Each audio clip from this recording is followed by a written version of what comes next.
right, good morning. Good morning, everyone. I am Cheryl Clyburn Crawford, the Executive Director of Mass Vote, but I stand before you today as a steering committee member of Black Boston COVID-19 Coalition, BBCC, an organization which has been deeply involved in the growth, health, and welfare of the Black community as it relates to all things COVID-19. Thank you so much for joining us today as we roll out our mobile vaccine operation, taking it to the streets. I want to welcome you into this space the same way we have opened up all of our steering committee meetings, general membership meetings, and partner meetings, and that is with the numbers. BBCC has never taken their eyes off of where our community is with testing, tracking, tracing, and now vaccinating. According to the numbers, we're not ready to celebrate just yet. And we have a great lineup of speakers who's going to share with you who we are and why we do what we do. And first up, it's our First Lady of Boston, the Honorable Mayor Kim Janey. Good morning. Can you guys hear me?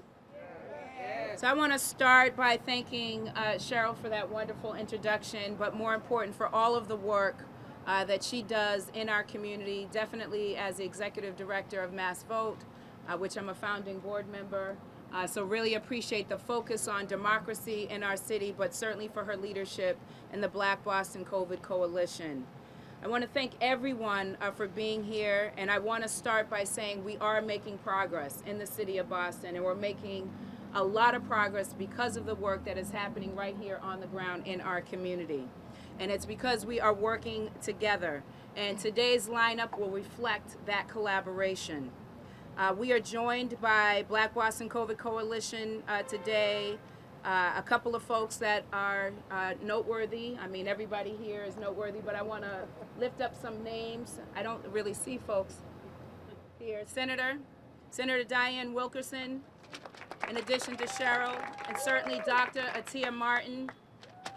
From the Harvard Street Neighborhood Health Center, we are joined by Cyril Ubiam, and from New England Medical Association, Dr. Alana Stenson. Please give it up for those members here. Obviously, Reverend Liz Walker is here, and I'd be remiss not to acknowledge her leadership. And certainly from my cabinet, Chief of Health and Human Services, Marty Martinez. Please give it up for him. Progress comes when civic leaders and city leaders and public health experts, public officials work hand in hand. Together we are providing information and access to not only testing, but to life-saving vaccines in our community. Today's announcement is a great example of this collaboration. We are here to celebrate and unveil this billboard that is right above me. This is to help people understand that this vaccine can help save lives. And as you see by these t-shirts, it says, "We choose life." And quite frankly, that is the bottom line. We can choose vaccine and life, or we can risk getting COVID. And we know that COVID-19 has disproportionately impacted our community.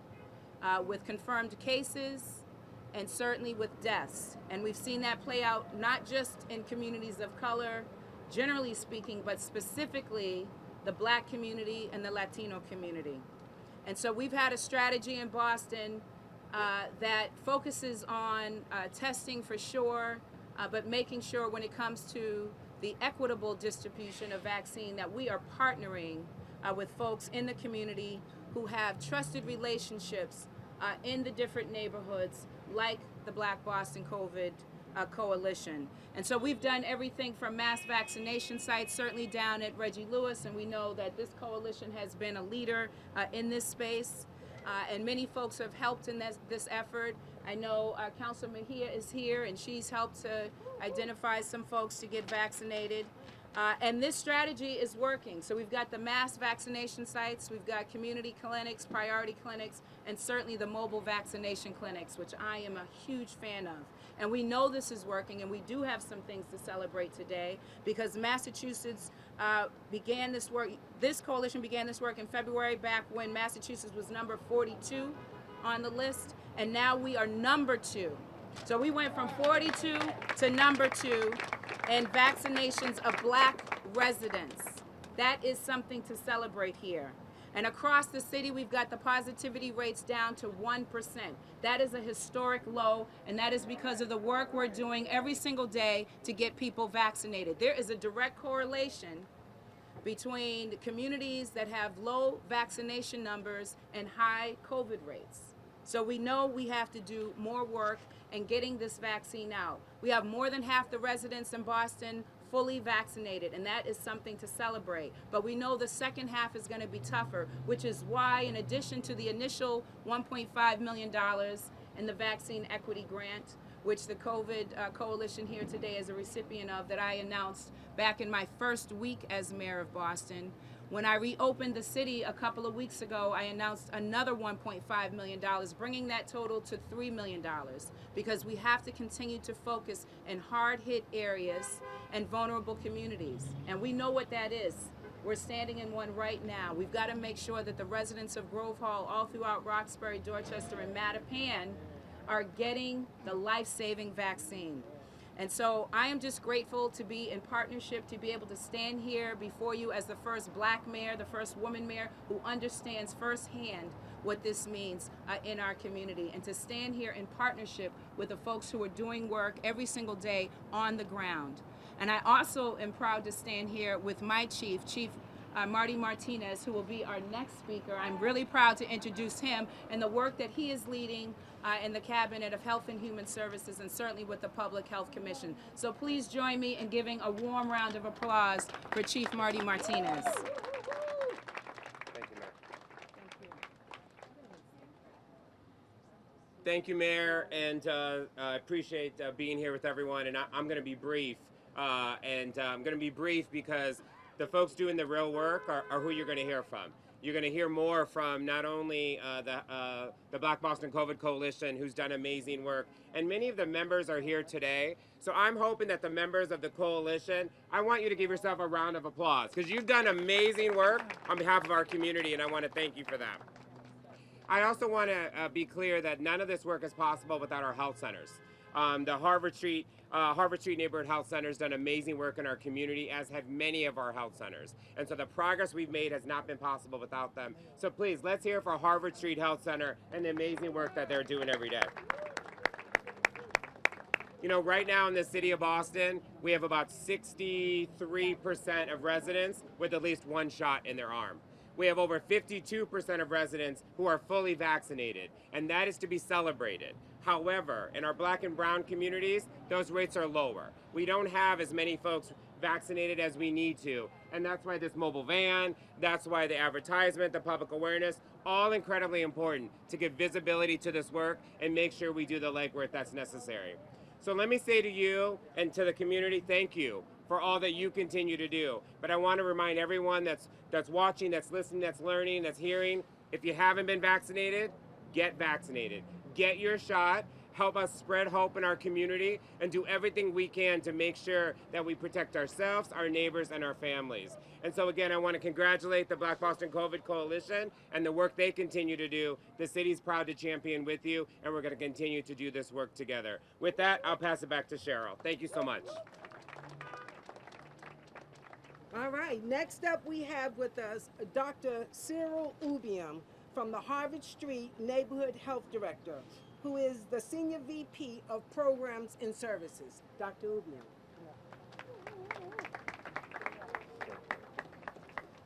Good morning, everybody. It's a beautiful day. From the Harvard Street Health Center, we're so excited to partner with Boston Black COVID Coalition to do this joint venture. You all know that in the city of Boston, Dorchester and Mattapan actually has the lowest number of vaccination rates, in the states. Basically, you can go to somewhere like in Newton, and then you have like almost like 90% or so.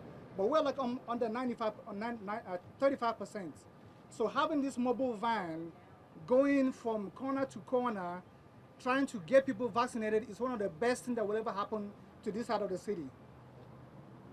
We are happy to provide all the clinical support, all the nurses, the customer service rep, with our coordinator, making sure, working closely with BBCC, that we get all the residents vaccinated. Harvard Street Neighborhood Center is right here, less than half a mile from here, right in the thick of the black and the community. So we are proud of the work we're doing. Please, as we go around the city, go around Dorchester, Roxbury, Mattapan, come out. When you see this van, please come out and get your vaccines. By the way, whether you're documented or undocumented, ID or no ID, insurance or no insurance, you're going to get your vaccines right on spot. It's going to be a walk-in, so you don't even have to register. You can register to make sure you have your spot, but you're going to get registered and vaccinated right on the spot on the same day that you see the van. So for now, we have a schedule of Thursday, Friday, and Saturday, but tomorrow is a kickoff day. So we're going to be at Franklin Park, making sure that everybody who comes out there is vaccinated. So see you there, and thank you so much for this collaboration. Thank you. Thank you, Dr. Ubiam. Now we'll have Dr. Ilana Stinson, the president of the New England Medical Association. Dr. Stinson.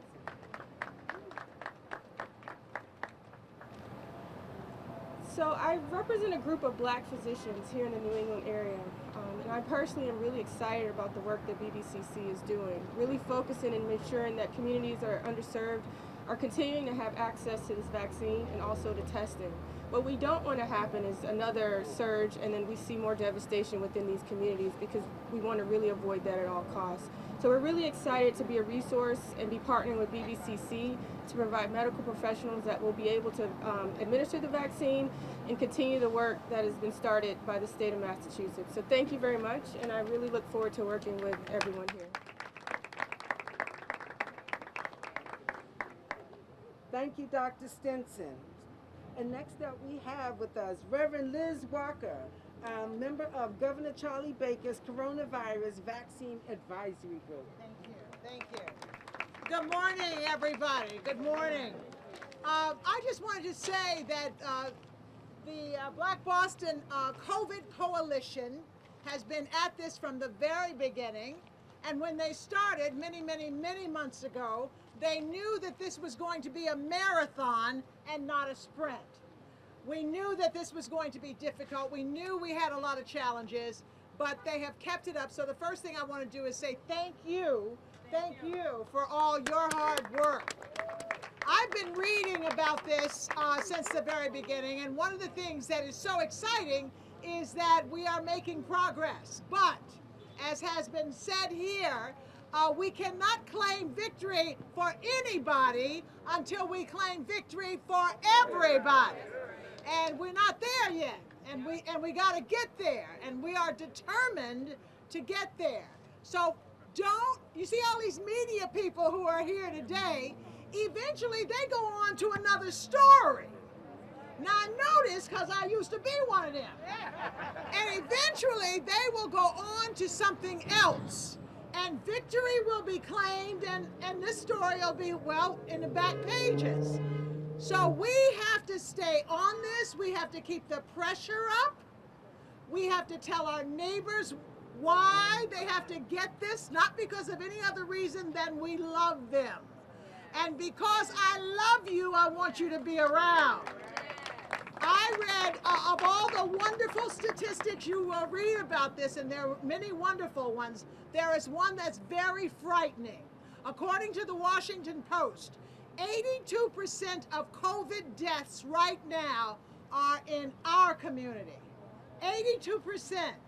That should scare you, it should anger you, and it should mobilize you. So join us so that we can all claim the victory and defeat this, because it can be defeated.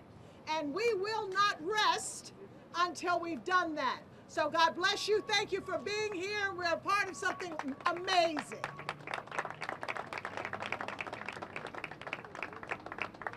All right, great. So it gives me great pleasure to bring up a superstar, Dr. Atia Martin, steering committee member of Black Boston COVID. Hello, everyone. It's an absolute pleasure to be here with you, to be a part of the Black Boston COVID-19 Coalition as a steering committee member. First and foremost, I want to say we're in a place that is hopeful, but we're also in a scary place. We've lost so many people. We continue to lose so many people. However, we have so much power in the situation. There's a lot of action that we can be taking. And as the Black Boston COVID-19 Coalition, we are so proud that we are able to help facilitate the kind of action that shows how much power we have in our communities. That we're able to marshal resources to go into our own communities and fill in the gaps to make sure that those who are most impacted, Black people in our communities who have been dying at the highest rates, are able to get what they need, what they deserve in the highest quality, the best customer service. And we're gonna make sure that we are supporting people in being able to get their questions answered, because we understand that there are questions people still have. And we're here to support you with love, as Reverend Liz Walker said, to be able to get some of those questions answered so that you can make the best decisions for yourself and your family, to be able to get vaccinated, to be able to care for each other, because it's not just about us as individuals. What we do as individuals impacts everyone around us, everyone in our communities. So the goal here is that we're leveraging our power, number one, to take action, to learn, and to support each other in being able to get vaccinated. And that's what we're here to do. It is such a pleasure and an honor. There are so many people who have worked really hard behind the scenes to help us get to today. Everyone from our funders, like the City of Boston, the Barr Foundation, the Klarman Family Foundation, all the way to Amazon, and a number of other partners who have stood firm with us. Just this week, Eastern Bank has committed support to us. So we are very excited to be able to hit the ground running in this moment. And this is long game still. It's been over a year since the Black Boston COVID-19 Coalition came together. And we know that we're gonna be in it for a really long time. It's gonna be months and months that it's gonna take us to be able to get around to all the different communities that need access to the vaccine. We look forward to your partnership. We appreciate you. We love you. And we will see you soon. Thank you.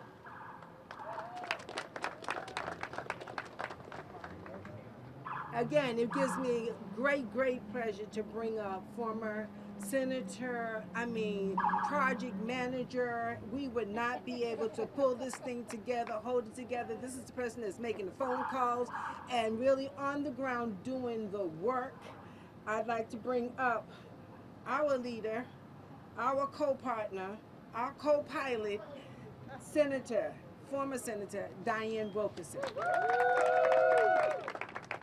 Good afternoon. Is it afternoon yet? It's still morning? It's still morning. Good morning, everyone. So, take a look at that billboard. See any familiar faces? It was very important to us that we have a billboard that represented what we are and who we are here today.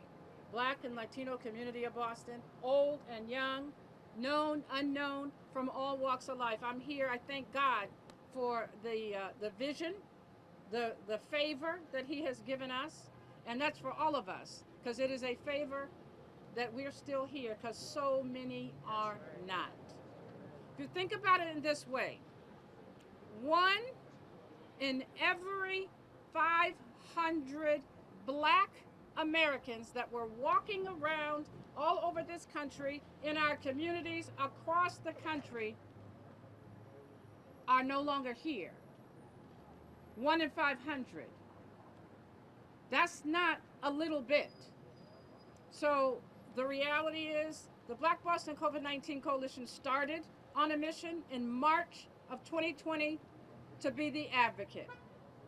Cheryl said a lot of things about label. I call myself a professional agitator, and I happen to be very good at it. All right, that's why. But that's why we're here today. This is, the mayor has talked about some of the realities, and I just want to do two things. One, to tell you about what's going to happen after today, and then the second is to finish the thanking the people who are making this happen. Not made, because it's still happening. Reverend Walker talked about the reason why we should be scared. And I'll tell you, because it's part of our history. If you haven't read the Atlantic Monthly article this week, you should, and you'll understand, by Andrew Yong, Y-O-N-G. What it is just a recantation of what we know about how the country works. We have a problem, it's a crisis, all the energy is focused on that crisis, and when they fix the crisis for white people, they move on. And then we're left here. And I don't want to make that accusatory, because part of that is on us too.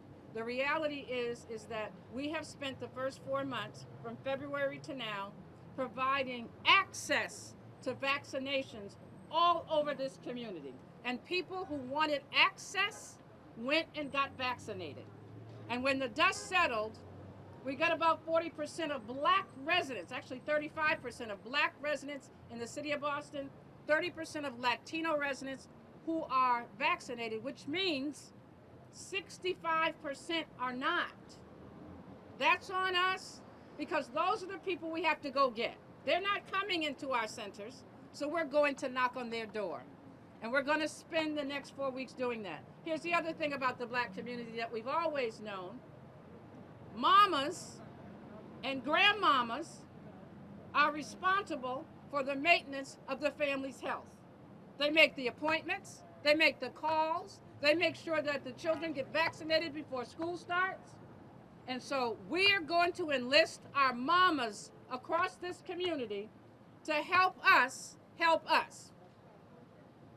We talk that language. This van is the culmination of a lot of energy, focus. We have had to call, scrape, raise every single dime to make this happen. That billboard didn't get paid for by itself.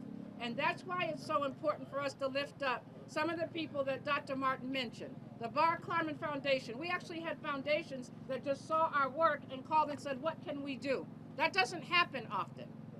Eastern Bank. Eastern Bank, Amazon, another one. We want you to be the first in our community engagement recipients, because people are paying attention. Lyft donated $30,000 worth of free rides, not only for our community, anyone who needs a ride to and from, but for the workers, the volunteers that are standing behind me, for them to get to work. Why is that important? Because we're a community that is disproportionately reliant on public transportation. And Lyft said, let us help you get your volunteers to work. Let us help you get your volunteers to the office. The Urban League of Eastern Massachusetts gave us staff. Masking Communities, I see Leonard Lee standing there, who has donated tens of thousands of masks. The city of Boston has been our supporter, our sponsor, since the Boston Resiliency Fund 1, Boston Resiliency Fund 2, and guess what? Recently, Mayor Janey's Vaccine Equity Fund. That's how we're here. We get no money from the state. For all those billions and billions of dollars that Massachusetts has been recipient of, due to the incredible work of our congressional delegation, we haven't gotten any money from them. I think they haven't figured out yet what we're doing, but we're going to keep doing it. We're not doing it for them, we're doing it for us. Here's the second thing you need to know, that in February, when we started this whole process with vaccines in the first month of vaccination, Massachusetts was number 42 on the list of 50 states. After 1 month of activity in Boston, greater Boston, because this is where the majority of black people live in this state, Springfield being the second, we moved from number 42 to the top 5. That's because of this. That's because of this. That's because of them. Those young men who are walking up and down the street talking to their friends in the pouring down rain to get them to come into the Roxbury Y. That's because of them. The constant conversations that we've been having with Chief Martinez at the direction of Mayor Janey to make sure that we have what we need. And we're just getting started. So as the major mass vaccine sites begin to ramp down, we're ramping up. We're calling this our summer of safety. We're taking it to the streets. We're going to be in Franklin Park tomorrow for the end of the Trans March. We're going to be in Franklin Park next Saturday for all the events. We're going to be in Mattapan for the reasons that the mayor talked about and the chief talked about. Mattapan is the community that has the lowest vaccination. Guess what? They had the lowest testing as well. So we're going to pitch a tent there, and we have a whole host of partners that are going to be there with us. But these folks behind you, I want you to take special note. These are the folks that since February, they have made over 500,000 phone calls. They have knocked on thousands of doors in Roxbury, Dorchester, Mattapan, Hyde Park, and Rosendale. That's our target. They have dropped flyers on people's cars. We've been on Facebook. We have a virtual phone bank. Our phone bankers are here. We have phone bankers that are working from home. And guess what? We have I don't know, where are they? I want to make sure I accommodate. Rise and Shine Cleaning, because we also said that we wanted to make sure that nothing that happened here resulted in a super spreader, not in this community. And so we made sure that all of our places, we have cleaners. You move out of a chair and they're wiping down that chair. And they're going to be on the bus with us for the rest of this summer. We're going to be here till August, and God willing, with more money, we'll be here until we can say those numbers. We hit the 70% for the herd immunity. Because our fear is that the rest of the city, the rest of the state, you all will move on because the doors are open and the masks are off. But for us, if you heard what Reverend Walker said, you know why we're even more concerned now. I'm more concerned right now than I was a year ago because our numbers are higher right now in terms of the country and in the state than they were a year ago in the middle of lockdown. So yeah, Massachusetts is doing good. City of Boston is doing good if you don't count Black and Latino people. But that's not how we roll. Our total focus is the Black and Latino community. We have Black Nurses Rock. We got there they go. They're going to be on that van. The New England Medical Association, New England chapter of the National Medical Association, the oldest Black physicians association in the country. We have a group of nursing students from Northeastern. Where I know Elmer Friedman, Cheers program. We Got Us, which is a group of Black and Latino medical students from BU and Harvard. They call. They're going to be on that van, and every time that van moves, we're going to have food. We're going to have gift cards. We're going to have a contact information. We hope we're going to be signing people up for health care. Why not? We're going to be doing testing and anything else that we determine that people need. We have movie passes, whatever it takes to get our young people, because that's our population that we're targeting. And so we're going to match young people for young people. We have a whole group of youth ambassadors that were kicked off by a Hebrew college and BU School of Theology. They came. What can we do? They're funding 32 youth ambassadors for the summer so they can talk the language to their brothers and sisters as to why it's so important that they get protected. So we're serious about this. This summer of safety is real to us. And so there's no way you could miss that band. There's no way you can miss it.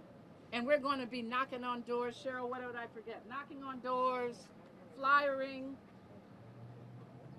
Rest of the steering committee members for the Black Boston COVID-19 Coalition. If I forgot anybody, I am so sorry. But just wave your hand or wave. I know we talked, Louis Elisa. Oh yeah, I'm going to talk about I talked about the Urban League. And then there was one last thing. Cheryl Clyburn Crawford. She's introduced everyone else. We introduced her. What better place to go get organizers than somebody who organizes for a living? So she said she's executive director of Mass Vote. They mobilize folks during election. That's what this is to us. This is a campaign. And we recruited the chief. And it couldn't have been more incredible job she's done. We have, the last thing I want to say is that we have about 105 workers, 105 people who are employed. For many of them, the first job since the shutdown in March. We put them to work. We paid them decent grown folks' wages. Because that's important. Because they'll say we want to go to work and we're going to pay you $10. You can't live like that. So we pay people wages. They are doing this job. They're everywhere. We want people complaining. This is my 10th call. Fine. I hope you get an 11th call. Right? That's what we're doing. We're going to be there everywhere. But I want to bring the chief organizer back. Thank you. Press, thank you to the Reverend Walker, because she is our press expert for real. I told her that Reverend Dr. Gloria White Hammond, that's our partner. She goes everywhere I go, she goes. And people have questions. I said, there's a doctor in the house, and I point to her. Because there are questions to be answered. And she's been there. Thank you. Thank you. Let's get to work. Summer of safety. Absolutely, absolutely. So I'm so excited to wrap this up. But I'll be told, you only met a few of the amazing steering committee that makes up BBCC. And I'd be remiss if I didn't lift up one of our real soldiers, and that is in Mr. Louis Elisa, a member of Prince Hall Grand Lodge that's here, that's been doing food and doing all of the vaccines and testing and, and right here in the community, right over there, right, like where we have the Grand Master standing, and so I always want to lift up all of the people that are really, really, really grinding it out every day behind the scenes. She's already gave plenty of accolades to this amazing team in the black t-shirts, but I can't say thank you enough to them. Thank you to everybody that is participating again to make this effort work. We're just beginning, we're not done, we're really in it, and we're in it with you. Thank you for being here today. Oh, I want all of our partners to join us. Sure, can I just I want to acknowledge the presence of City Councilor Julia Mejia. And I do that because we made our process. We didn't tell you what we did. You know that the state's process was everybody had to go online. And I don't know about you, but my 85-year-old mother, she couldn't manage that. My 75-year-old, they couldn't manage that. My 65-plus-year-old self couldn't manage that. So what we did, we created a process where we went to people. That's why it's working. And one of the things we offered to all of our elected officials is if you have any constituents who want to get vaccinated, send them. Send them. We'll take care of them. And Councilor Mejia took us to our word on that. She set up a Google Doc that to this day, as of this morning, I saw it was still clicking, almost 3,000 people signed up on that Google Doc that she set up. That's how this is supposed to work. These are people who want to be vaccinated. And so I just want to acknowledge and I want to thank you.